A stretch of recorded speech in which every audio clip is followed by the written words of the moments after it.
Hey review family, keep it tight. My name is Jay Morse, the Review Guy, reviewing music for the love of music, and I'm back again to bring you another video. So one thing that I threatened to do last year is just sort of more of an intimate, unedited series in which I just go over my collection, my CD collection, my cassette collection, my vinyl collection, and just some sporadic uploads that happen now and again. I don't want to pack too many into one video because I want to make it a long series that's fun, and obviously it'll be ongoing as I get more. I should have around 20 or so releases to talk about in this video for my collection. These are all CDs, and I just hope you guys enjoyed this video, and if you want to see more of it, be sure to let me know. So I'll just start off because I am so behind the train when it comes to this niche and like collection updates. I don't usually do those, but the first one's kind of funny. It's Death, Scream Bloody Gore, and I'm gonna cover the county name. But the fucking funny story about this is I got this from a book festival that I went to see James Patterson live, and it was the weirdest thing because they had a CD section in sort of this bin thing where you could get a certain amount of like CDs or books for a concrete price if you put enough in it, and one of the releases that was here was Death's Scream Bloody Gore, and it's really funny because you can literally see like it's Scream Bloody Gore, it's the CD.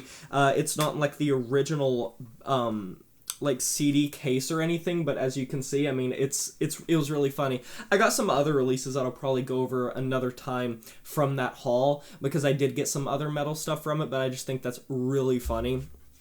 Miscarriage with Homicidal Mania Trilogy, and I really do enjoy this project. I remember I covered it, and we just sort of hit it off, and I ended up getting sent a copy, and it was really awesome to get, because it's just sort of this gore grime project that is very chaotic, very heavy. Awesome to have it on physical copy, it really is cool. From Amputated Vein Records, I have Parasitic Ejaculation with Isolation. This comes in the sleeve as well as the CD format, and this is a sort of brutal record. I remember I got turned on to the band from Runner JMA, my friend Josh, and I contacted the band, and they were actually nice enough to send a copy of the record from the support, which really blew my mind. It was amazing. Atoll, Zoopocalypse. This is from a label that I want to cover more desperately. It's Gore House Productions, and I'm also friends with quite a few people from that label as well as some PR people.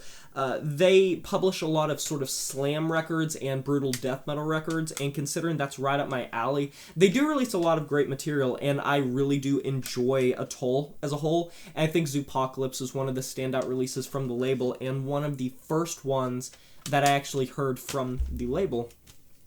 Swamp Rich, Dead Rituals. My friend Chanel turned me on to this band. I remember when I heard this, I was like, this is just some of the doomiest, gloomiest. It sounds great. There's some death metal, there's some doom metal, and it has a great production to it. I highly suggest this. Also, I should point out that I will put all of the names and like links probably of these bands and where you can find them on like Bandcamp or something in the description or a pinned comment or something. Look around if any of it interests you. The Green Leaves with Bleak. This is one of my favorite like brutal deathcore records. Another band that I am close with and really enjoy. This has some of the coolest breakdowns and coolest instrumentals. The track specifically, where is it? Is it The Reach? Yeah, Forgotten the Reach. That's one of my favorite deathcore tracks. I love the shit out of that track. It's such a well-produced record too, which is one of the things that caught my ear of it. I really like deathcore and like slam records and brutal records that have a really solid production play around, and like tracks like Forgotten the Reach, they play atmosphere so well. It's really awesome to see. Amon Amarth with Jomsviking. I own a couple things from Amon Amarth. I will be showing more of their collection in other videos, but Jomsviking was the first Amon Amarth record that I ever owned, and I'm very happy that it's the first I own. I want to get more of their back catalog because I have Berserker signed from the band, which I will show in a later video, that I got when I saw them on tour. I saw them, they were one of the openers for Slayer, and they were really, really kick-ass live. Loved seeing them. Jomsviking is just a great concept record, a great melodic death metal record, one that I suggest to anyone, and I think it's a great introduction to their sound, because it's pretty accessible, surprisingly, and comparatively speaking with some of their more very mythologically themed records that, not saying that isn't obviously, but the average person can probably enjoy that as opposed to some of the more straightforward Norse records that might be a little off-putting to some people. The Red Chord with Fed Through the Teeth Machine. Story behind this is actually really fucking funny. This is one of my favorite deathcore records from like the 2000s, and it's from Metal Blade Records, and Red Chord's a band that just gets swept under the rug for some reason. My sister got me this, and it was a really fucking funny like thing to get from her. I was really happy about that. But yeah, it's just a great record, definitely my favorite from Red Chord. I'm not necessarily as big of a fan of some of their other releases, but this is definitely my favorite from them if we're just talking straight releases. Hissing, Permanent Destitution. Profound Lore Records, kind of a forgotten release, a noisy as shit, doomy death metal record that has a lot of noise and a lot of thickness to it. This is one of the densest records from Profound Lore Records, and it got sort of swept under the rug for other releases. But holy shit, I am so glad to have this on record. I've spun this quite a few times. It comes in a nice little digipack. I really enjoy how thick they sound. Really enjoy bands that have that thick sound, but it doesn't necessarily sound corny or over the top. Pantera, the Great Southern Treadkill. I own quite a bit from Pantera. Not all of it's in this video because I couldn't find all of it right off the bat.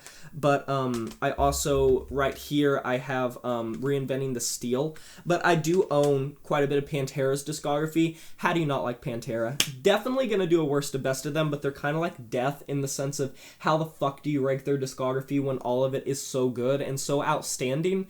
It's kind of difficult to say, this is good, this is bad. A recent pick up from me that I got at FYE. I don't know if, like, for people that aren't from America, you might not know what that is, but it's basically a record store and just a place that specializes in memorabilia and things like that. I got 1349's The Infernal Pathway. This is 1349's newest record on Season of Mist. This was back in 2019, I believe. A great black metal record. Really does feel like the old school. It's kick-ass. They're a band I haven't really mentioned or talked about, but I think they do sort of the old school style really well, like their Norwegian and the Swedish scene, specifically Norway. It just sounds great. Carnifex was Slow Death. This came from back when Best Buy actually sold CDs. Maybe where you're from, they still do. Nowadays, they only have those shitty bins with like compilations and like older material from artists that don't necessarily get sold as much. But there was a period where Best Buy had a really kick-ass like metal section where they would sell a lot of extreme metal stuff, and as of now, this is the only thing that I have of Carnifex's material. This is Slow Death. My favorite Carnifex record. I want to own more of their discography though, because I do enjoy Carnifex. I think they're one of the better deathcore bands, especially their 2010s output. Sent from the band themselves, Garroted with Abyssal Blood Sacrifices. I remember I got this not too long ago, and it was a nice surprise. This released back in 2017. Just a really gritty, nice death metal record, and it gets in and out pretty quick. It's not the longest record, and I do suggest it for someone that, wants a nice, buff, gruff death metal record. Sun with Life Metal. Back when I heard this, I had to get it on physical copy. It was the first Sun record in a while that blew me away, because I wasn't a fan of, what was it called? What the fuck was it called? Canon, I believe it was called. The record that came before that was just like so iffy. Their initial output was so good, and their production nowadays on Life Metal and Pyroclast excites me to no end for the future. I hope they continue to do more with their sound. I love Sun and can't wait to see what they do in the future. Veil of Maya with False Idol. While I don't really like Matriarch, and I don't plan on getting Matriarch on physical copy because I think it's their weakest metalcore record, False Idol, on the other hand, I remember when this dropped, I listened to it that night, and I fucking loved it. I don't think I was doing YouTube at the time, so I wasn't like covering it, but it was one of my most anticipated record releases that year, and it stood the test. I really enjoy False Idol. I also have Veil of Maya's ID, which my wonderful girlfriend got me, and it was an awesome gift. I can't believe I got it. It's one of their early records, one of their best records, and I just really like their deathcore era. It's just, in my opinion, when Veil of Maya was at their best. I mean, speaking of Veil of Maya's deathcore era, Eclipse, in my opinion, and I've said this before, a lot of people disagree, and it's just a personal attachment, but, like, Eclipse, my favorite deathcore record. Like, I have gone back to this more than any other deathcore record, period. I got Colony Collapse by Worm, one of my favorite records from last year, one of the ones that topped the highest on my end-year list, if you guys remember, and having it on physical copy is great. This is one of my recent pickups. I was so hyped to get this on physical copy, one of the best grind records to release in a couple years in my eyes. Loved it. And then another release that I got with Worms is Terrorizers World Downfall. Classic ass grind release that everyone should know if you follow grindcore. They are one of the forefathers, one of the best to do it, and just a sick ass band that's awesome to see, and to have a record release like this in my collection is just really kick-ass for me. And that's gonna wrap it up for this episode of the collection update, so I hope that you guys enjoy this, and if you want to see more, let me know, because I would really love to go through my entire collection and just show off what I own, to give you a bit of an insight of some of the things I own on physical copy. Be sure to like this video if you enjoyed it, subscribe to join the review family today, and smash that notification bell to be notified of my future uploads. You know who it is, my name is Jay Morris, the Review Guy, and I'm signing off saying farewell.